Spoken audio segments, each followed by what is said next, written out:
Well, good evening to you. I want to thank you on behalf of the family of the Barbados Labour Party for coming to join us at this most important meeting. As you would be aware, we take our politics in the Barbados Labour Party very seriously. And we hold public meetings sparingly. We do it when we are absolutely convinced that there is a matter of such massive importance facing the country that we do not dare to be silent. And Barbados is at a moment of peril, a moment of danger that goes beyond anything that it has known in its history. And we have come tonight to bring you a message of hope and realism, but to share a perspective with you. And I think that you will know that it is no secret we are here not because our credit rating has been downgraded. Because if you move from an A plus to A, that is a downgrade. That is not the issue. The issue is that a status called junk has now been attached to the credit of Barbados. Our credit is no longer good. And many of you who would have had to go to the shop know the concept of your credit being good. Our credit and the instruments by which the government of Barbados borrows has now been classed as being junk. And you know, this is not something that you should have a difficulty understanding. When people have to invest in bonds or debentures that governments from time to time issue, they need to be advised by somebody if what they are about to invest in is worthwhile or not. And when the country has what is called an investment grade, the rating agencies are telling the people who need to invest in the government's paper, go ahead. What the government is issuing as bonds is something that is worthwhile you're investing in. But we have reached a stage where the rating agencies are now prepared to tell the world what the government of Barbados is issuing is not worth your investing in, it is junk. And this is not only something that has financial implications, and the implications of it financially are profound. It also has implications for who we are as a people and what we stand for in the world. Barbados has been humiliated. The status of Barbados has been devalued and diminished. And this country that once stood among the family of nations as a country doing a lot with a little, held up as the example that the rest of the world should follow. What have we come to? It used to be that we stood for pride and industry. But now, the name of Barbados has been reduced to junk. And somebody has to be responsible for it. And in my first statement in Parliament in 2008, I said I accept responsibility for everything that happened under the Barbados Labour Party. I am ultimately responsible. But the ordinary man and the ordinary woman tonight must be asking a question. How have we come to this? What has changed? And that is the first matter that I want to talk to you about. How have we come to this? And what has changed in our Barbados? They say that Barbadians have short memories, but I do not. On the 18th of January 2008, 3 days after the election of the 15th of January 2008, Standard & Poor's spoke. They spoke to Barbados and they spoke to the world.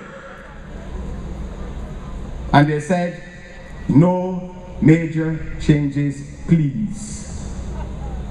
And I want to read you what they said.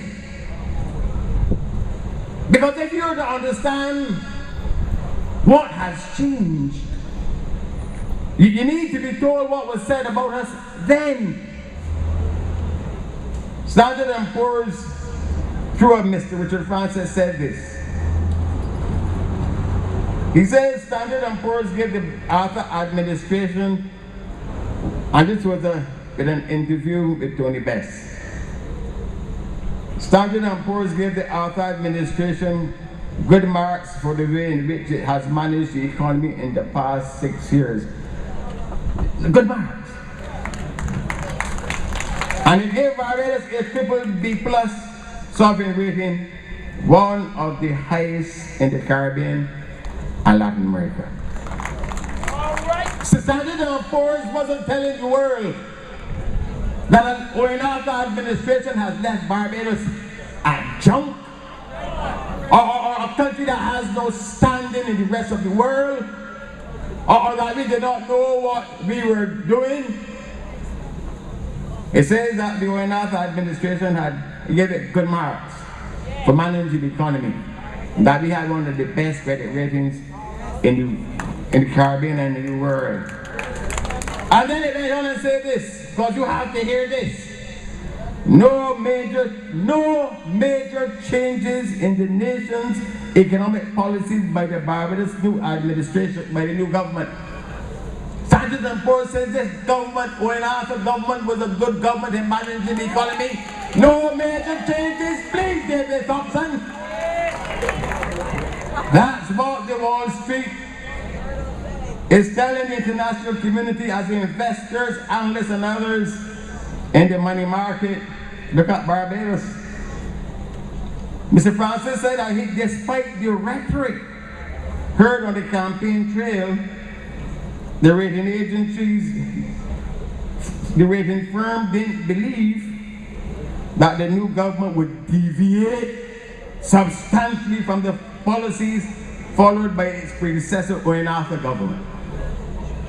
So Standard & Poor's said we give this country a good grade because it had a good government managing the country properly. We do not expect David Thompson that you are going to deviate, man. And then it went on. He says, we met David Thompson, the new Prime Minister, the last time he came to Barbados.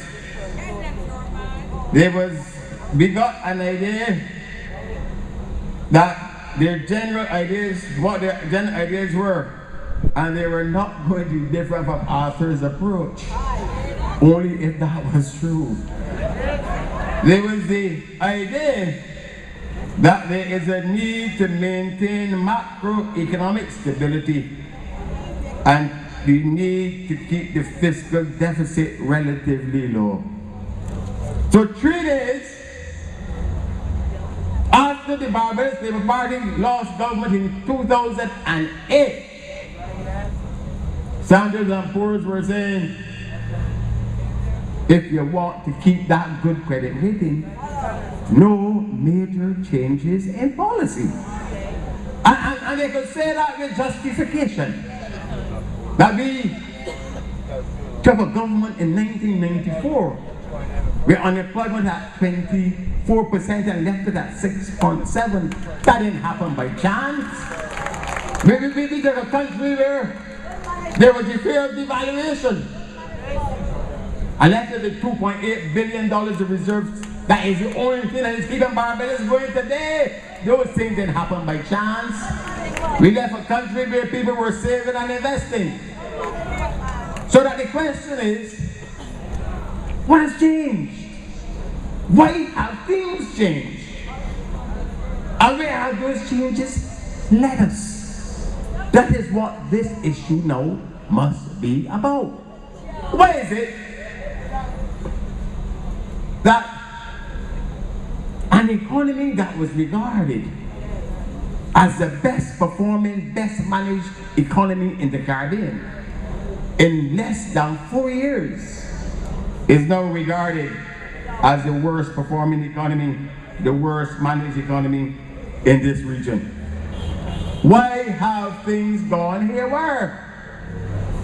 And why Barbados must be asked, and the Deacons must tell us, why is there that contrast between what Standards and Poor's were led to believe by David Thompson, no major changes, and what has happened?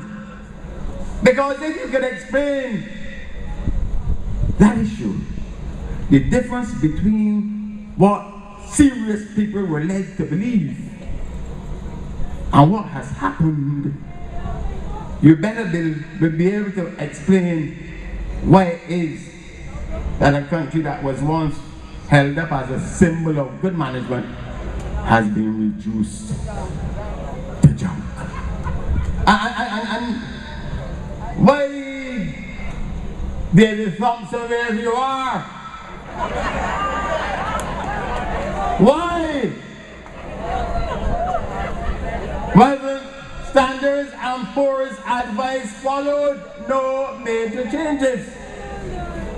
We are in this sad and sorry state where Barbados is now, in some respects, the laughing stock of the Caribbean.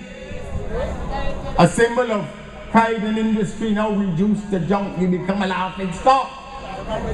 We are now in this sad and sorry state because David Thompson and the Democratic Labour Party did not intend to keep their promise about stability, nor managing the fiscal affairs of this country, nor pursuing sound policies that would give confidence to the international community that Barbados must stand for something.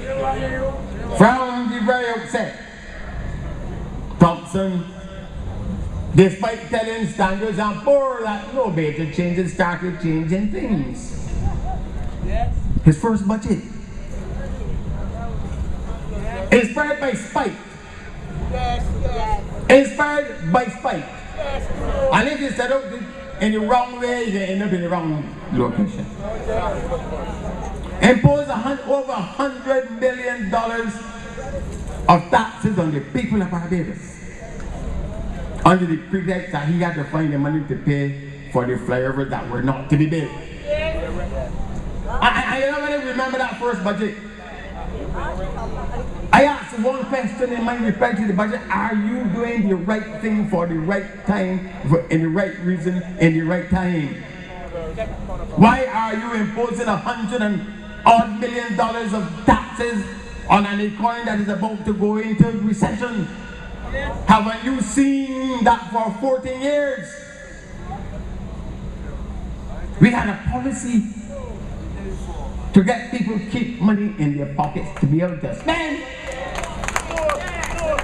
Because while 24% of this economy depends upon exports, 76% of this economy depends upon people like you having money in your pocket to spend on locally produced milk and yams and potatoes and eggs and fowls and build houses. And And nobody could ever persuade me as a Minister of Finance to bathe and put on my deodorant and cologne and clothes to go down to the house to impose a tax on bicycle licenses. I thought we had put Barbados beyond the stage where people would be trembling at the Minister of Finance coming to the house as to whether you can put taxes on Epsom salts and bicycle licenses. That those days had gone. But there were to be no changes in policies. But the first thing the man did, start to drive this economy into the ground. And what has happened in the last 4 years? The economy has gotten smaller and smaller and smaller. And as it gets smaller and smaller and smaller, they then increase taxes more and more and more. Now you're sensible people. If you have an economy, and our economy now is smaller than it was maybe left office. But if you're doing less business, less activity. But every year you bring an additional tax, an additional fee, you increase your water rate. What is going to happen to that economy? Next thing he did, he promised the international community that he was going to follow up policies in having low fiscal deficits. And this is a rocket science. The government has to function like how you function. You have to be able to earn enough money to pay your bills, then you go to the supermarket and pay like this and whatever else. But if you want to make an illegal investment, you go to the bank and borrow for this. And so it is with the government. A prudent government raises enough money to pay for its current bills. And if it is a good government, it will also have a little surplus to help it to build the roads and the schools and so on. That's called capital works. And for 14 years, we ran the affairs of this country, paying the country's bills as they fell due. Paying wage increases too. Paying our debt. And also paying Santa First debt too, because that's what we're talking about. The next big loan that Barbados will have to repay is the big loan that Santa First raised for Barbados in 1991. And we paid it every year without calling. Paid the debt too. But what has changed? That we left a country where the government was fiscally disciplined, prudence, paying our bills, setting aside a little something to fix the airport and the seaport and build roads and schools. And what have you had in the last 4 years?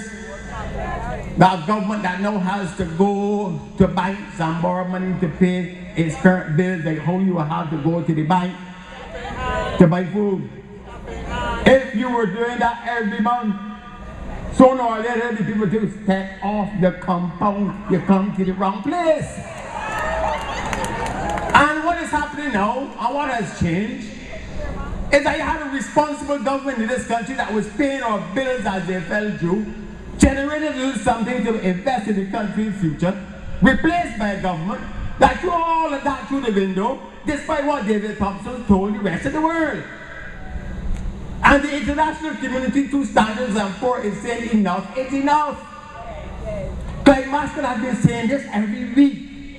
A government cannot continue every month borrowing $40 to $50 million just to pay its current bills. Sooner or later, people who are holding your investment bonds will tell you, don't come back. Because you're using these borrowed resources not to create a capacity to repay. And that is why Barbados finds itself in this sad and sorry state today. Mayor Motley Dave dealt with energy pricing, wrong policies, dams, and I was there. David Thompson had promised to give Mobile 15.5% on capital employed for processing energy products in Barbados. We closed mobile since I am not giving 15.5% on the capital employed. And we said, send the crew to Trinidad. Every time you turn on a light, you are using a little bit of our energy resources.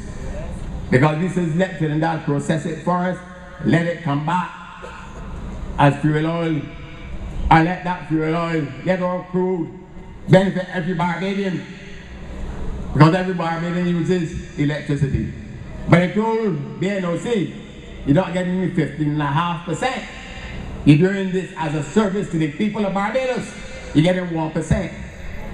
And what has happened in the last 4 years, and where electricity prices is so high, is that the Democratic Party has taken that policy and thrown it through the window.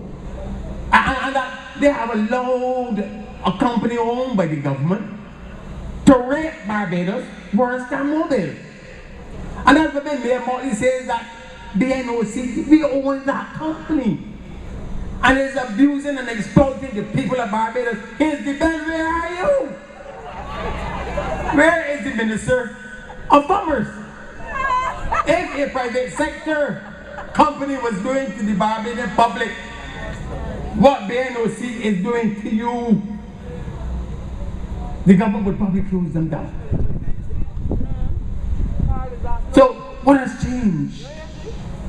They've taken a good set of policies and thrown them through the window.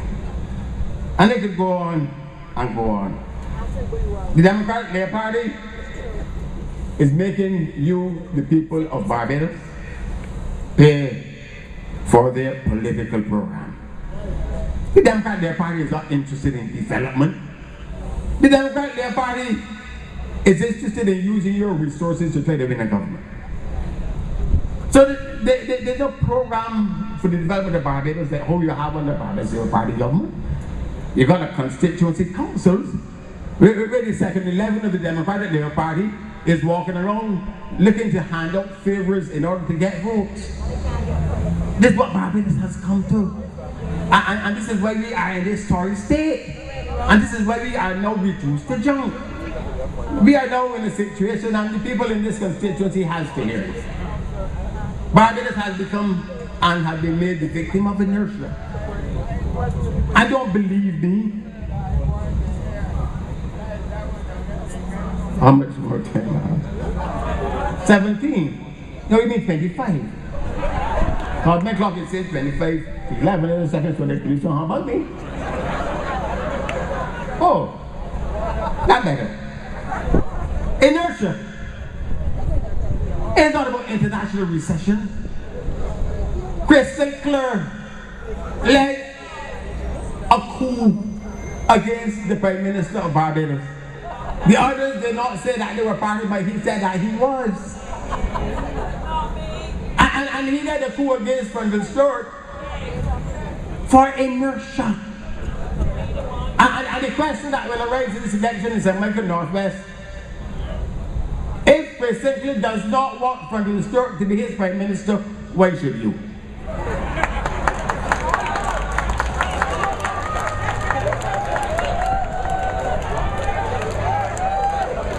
But that is not even the point. The point is that we can prove and show the price that Barbados has paid for inertia, the failure to act. The second largest industry of Barbados is our international business and financial industry. And the government company that is involved in dealing in that industry tells you that Barbados has lost 2,700 jobs and $1 billion of investments because of the failure of your government to act. So what has changed? What has changed is that rather than follow the policies of the Barbados Labour Party, the Democratic Labour Party has thrown them through the window and replaced them with inertia, incompetence, and indifference. And I said the policies that do not make sense at all, at all, at all. Now there are a few issues that I really must touch on because they're in the public domain. I want to use this opportunity, speaking to you, to call for the election in this country to be held as soon as possible. And I've been a Prime Minister 3 times and I'm fulfilled.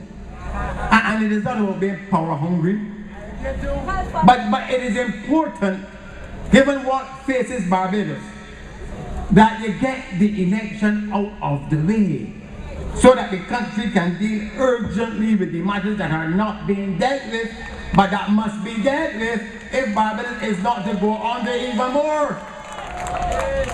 Haven't you heard what Standard & Poor's says? That the present situation is horrible, but that there will be no difficulty on their part about this downgrading further if the foolishness does not stop. And everything points to the fact that you cannot depend upon the Democratic Party in this election season to put the interests of Barbados first. We cannot depend upon the Democratic Party in this election season to do the things that are necessary, some of which might be difficult, to stop Barbados' name from being dragged down further in the mud. So it is best that you get this out of the way.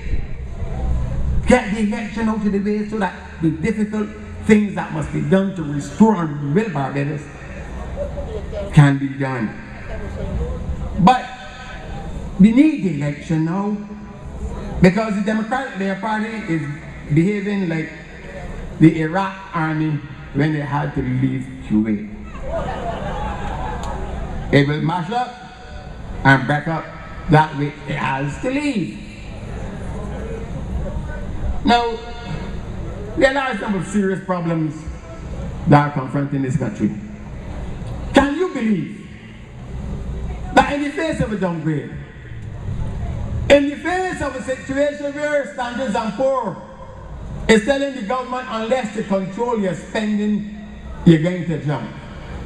In the face of a situation where all serious economists are telling the government, as you saw in today's nation, you've got to control the expenditure. Can you believe that on Tuesday, when the House of Assembly convenes, you know what we are going to the House of Assembly to have to do? To vote $598,000 for Franklin Stewart to spend on the Alexander Commission.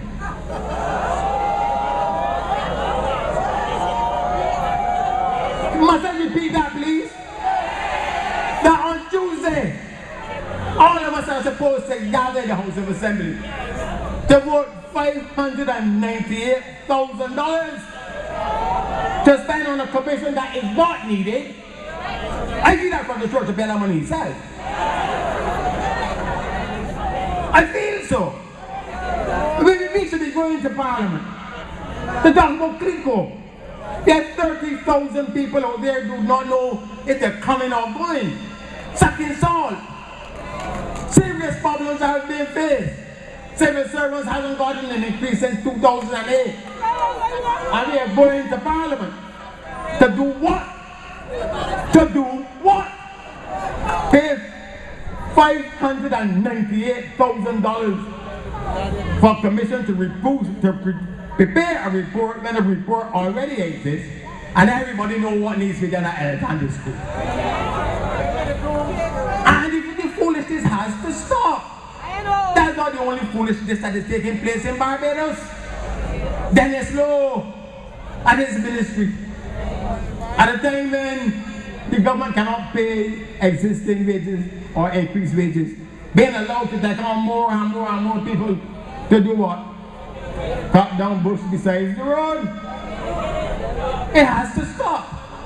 And this is why we are saying, let us get this election out of the way, and let us come back to dealing with what needs to be dealt with in this country, rather than taking up Parliament time, voting money, not for Commissioner Alexander, and I wonder how much money Halval getting paid. But to deal with the people's needs. And that's what we wanted in election. I am now being told by Chris Sickler that the reason why we want power is to be able to victimize the people. To do what? We took a country, 24% unemployment. I brought it down to 6. We changed the Constitution of Barbados to prevent any government, including the Labour Party government, from being able to change people's conditions of labour to their disadvantage. And tomorrow morning, Chris Sinclair is meeting with the private sector and others. And I want the private sector and others to be candid with him and tell him, there's no point you're coming and telling me that you're pursuing a policy of increased taxes and so on in order to maintain public sector employment. If the price of those policies are that 10,000 and more people in the private sector has to go home. The people in the private sector are as much Barbadians as anybody else and they deserve jobs too. So don't tell me about victimizing people. The only body who I can assure you will lose their job is Chris Sinclair.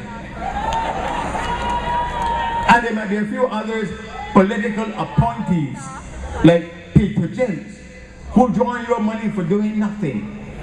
And the boy at rural development, a political person doing political work at the taxpayer's expense rather than doing your work. I can't promise them anything. But Barbadians have nothing to fear. You have nothing to fear.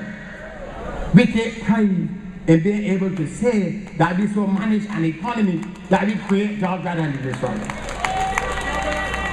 And the next piece of nonsense that I'm hearing, especially from the lay world, is that better cannot be done. That there's no alternative to what the Dems are doing. No, I have to say this, and I'm not saying it like me.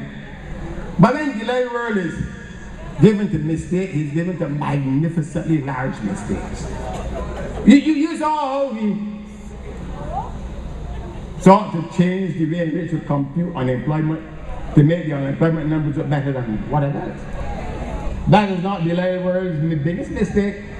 When I became the Prime Minister and the Minister of Finance, I had supported the value-added tax in opposition. And I said I'm going to bring it back to Barbados. The person who opposed the introduction of a value-added tax force in this country is the lay world. And I said, Mr. World, Dr. World, if you oppose it so much, you're going to have to write down why you oppose it. And I have kept the letter, and every time I want something to laugh at, I just pick up the letter and read it again. But alternative to what? The Democratic Party does not have any policy to deal with inflation. It doesn't have any policy to deal with unemployment. It doesn't have any policy to deal with growth. It doesn't have any policy to deal with poverty. Poverty in this country has gone from 13% under the Barbadians Labour Party to 20% under the Dems. The Democratic Party doesn't have any policies to do with the viability of enterprises. Our enterprises are collapsing over and over again. The Democratic Party does not have any policies to do with CARICOM. And they could go on and go on and go on. And I've come tonight to tell you this. I don't give you false promises. And I hope that the last election may be the last time in the history of this country that a government comes to ask with the support of a people, not on what they can do to develop the country, but by promising people foolishness. And I'm begging Barbados, I'm begging you, in your own self-defense, don't ever let any group of politicians again do to you and your country what the Democratic Party did in 2008. Now, you have a duty to be responsible that we can walk up Barbados too. and find what people's grievances are. I promise this body this and this body that and duty-free cars and whatever. I am not that kind of politician. I am not that kind of leader. And I have never yet come to the public and said I'm going to do this without being able to guarantee that it can be done. And we want to rebuild this country. We want to restore it. And we want to rescue it. And we will bring you manifestos, not to promise you the moon and the stars, but that we can rescue this country. And we can rebuild it. And we can restore it. And we can get Barbados going again. And we can restore Barbados' name in the world. For a century, for a whole century, people who have come to public life have sought to make the country better. So it was with Barrow. I grant him that. So it was with Brantley Adams. So it was with Tom. And even Satiford. And all of us, and all of our leaders have saw themselves as making the country better and passing it on to somebody else who will make it better in their time. For the first time, our generation must also feel that it has a duty to make its contribution to building a better Barbados and to pass on a better Barbados to the next generation that comes behind us. But for the first time in our history, that Barbadian dream may now become imminent here. You know, I often, and I will leave you with this thought, I often cite a statement by Mr. Allen that inspires me in politics. He said, everyone expects to go far further than his fatherland. Everyone expects to be better than he was born. And every generation has one big impulse in its heart to exceed all other generations of the past in all of the things that make life worth living.